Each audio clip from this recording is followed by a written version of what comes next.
Why does the corporate concept of innovation usually fail?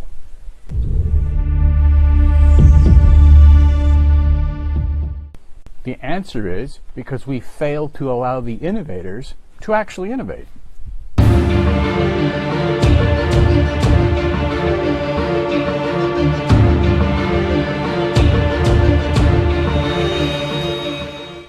A recent potential client asked for a workshop on leadership and innovation, and they wanted me to make an innovation vehicle complete with metrics, which in fact is just kind of a really fancy way of saying they wanted to show how much they got for the money they spent and how would I do it. So my response, I'm kind of half joking when I say this, is get your employees, take away their iPhones, give them pen and paper, chain them in the broom closet with nothing more than a 60-watt overhead light bulb, and say, you have 2 hours to think about how we can make things better. And by the way, please give me the craziest idea you ever thought possible that might make us all rich. Now go forth and conquer.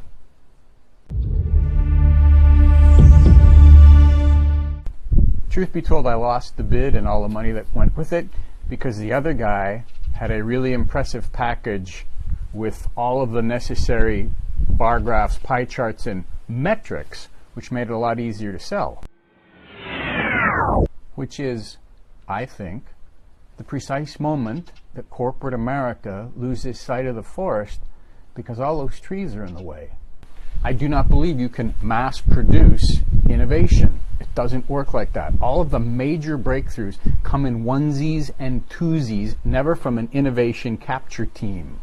Microsoft was born in a garage. Facebook came out of a college dorm. And the guy who founded Airbnb used to sleep on neighbors' couches. The only thing they ever had in common was they all thought they had this crazy idea that it might work, and they all went, what if?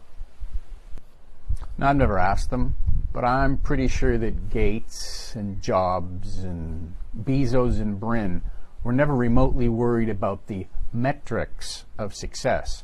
They were probably far too busy in that broom closet going, now what? As they look at that blank piece of paper in front of them. Group sessions on innovation don't work because we get cognitive fixation and focus on one or two ideas while the rest gather dust. Innovation is fostered in a nurturing environment where the employee is both expected and empowered to make his 8 square feet of the universe the envy of the world, where she's always encouraged to ask, what if, out loud and in public. In fact, innovation almost always comes from within because employees are the only ones with the institutional knowledge of how things work, which is the prerequisite to making things better. As a leader, you cannot mandate innovation, but you can create the environment which nurtures it. And you can reward innovation by giving Mr. or Miss Brightspark a piece of the financial pie in terms of savings or profits.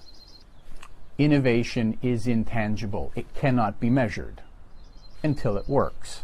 And the truth be told, 98% of all those great innovative ideas you get won't work. But as a leader, you already knew that because what you're really doing is you're looking for the 2% that do. You are waiting for the moment that that employee whom you consider to be the red-headed stepchild you never ever wanted stands in a bathtub full of jet fuel and plugs in the hairdryer. And after you swept up the broken glass, after the debris has stopped falling, you discover he has just invented the next big thing and life won't ever be the same again.